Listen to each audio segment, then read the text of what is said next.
welcome to Ariel Helwani's MMA Show.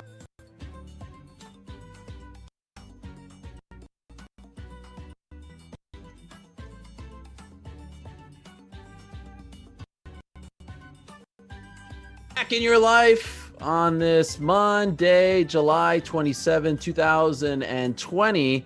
Hello again, everyone. Welcome back to a brand new edition of DC and Helwani. That is DC, Daniel Cormier. I'm Helwani, Ariel Helwani, and we're here to make sense of the mixed martial arts world after another busy weekend of action. But first off, my man DC, how are you? You are looking great.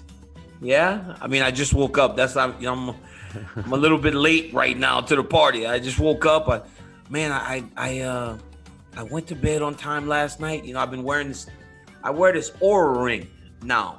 It monitors my sleep. It monitors how I'm recovering overnight. It monitors everything, right?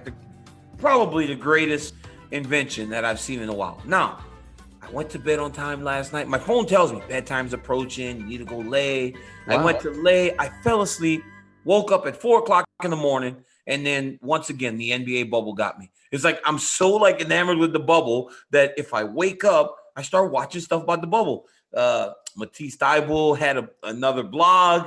JaVale McGee had another blog, so I ended up watching those. So now I'm up from 4 a.m. until 6 a.m., finally fall back asleep, and didn't get up till 8:45 in a panic because I'm staying at my old place, so I had to drive over here to do the show. So it was a bit of a different morning, but I feel good now. I got some rest. What about that 6:30 road work that you were telling us about last week? See, I didn't do that today, but I got some sleep, and that's good. That is important. I got some sleep. That's good.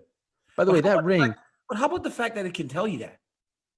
What do you mean? This ring, can. Oh, yeah. Stuff, right? Isn't it crazy? Isn't that the same ring that the NBA players are wearing? Yeah, they're using it at the NBA now. But right. I got it, and I put it on my finger at night, and it has these little things on the bottom to kind of monitor your heart rate overnight, your resting heart rate, your body temperature, everything that it monitors it all. It monitors the amount of sleep you get, the amount of REM sleep you get, the amount of deep sleep you get. It monitors all that, bro. It's truly an amazing thing, and I've been wearing it for the last 6-7 weeks now, and it's great because it allows me to know when I'm getting good rest. But if I don't sleep, then my mind can start to play tricks on me a little bit. Should I slow down? But I've also got this facility out in Menlo that looks over all my sleep data.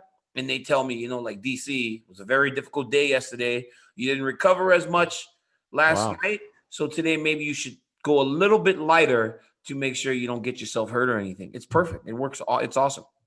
It's funny because I was reminiscing about our journey up until this point. I was looking at some of the old shows back in March and April when we just started out. It's it's crazy how different you look. Have you looked at those shows?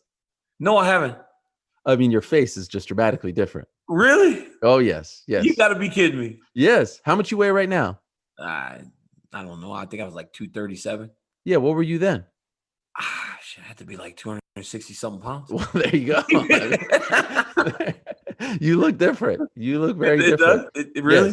Yes. Now you're starting to look like light heavyweight DC now. Yeah, it's crazy. But yeah, man, it's going good. I'm good. I got some rest. I'm glad that I can get here in a decent enough time to where I only had to talk to you, right? Troy didn't call me. Jake didn't call me. Hey, you're late again. As long as I'm not getting called by, the other guys, it's okay. Because you're pretty easy to deal with. You're like the vice principal. You're like the assistant principal. To where I'm not getting suspended or expelled. I might get detention and I can deal with detention. Listen, I will always have your back. I don't know if it's reciprocated, but I would take a bullet for you. You know that.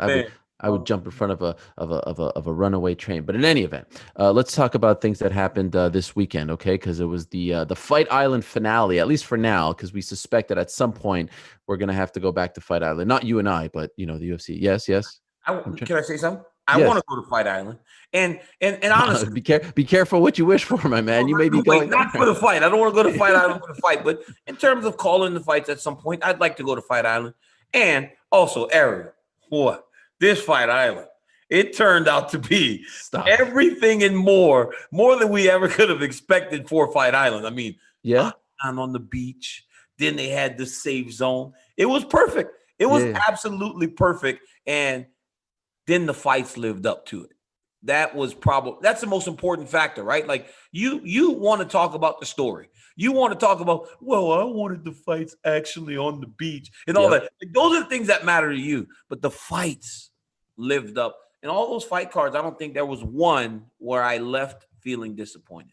Well, I'll say this. July was a great month for the UFC in terms of action. I didn't want fights on the beach. All I was saying was they're not going to be on the beach. I just wanted everyone to, curb their enthusiasm. That's all. I'm not disappointed by that because I'm the one who knew from the beginning. I'm saying is, from the beginning, why are you trying to? Here I am trying to set the scene for the Fight Island finale, and you try to turn you.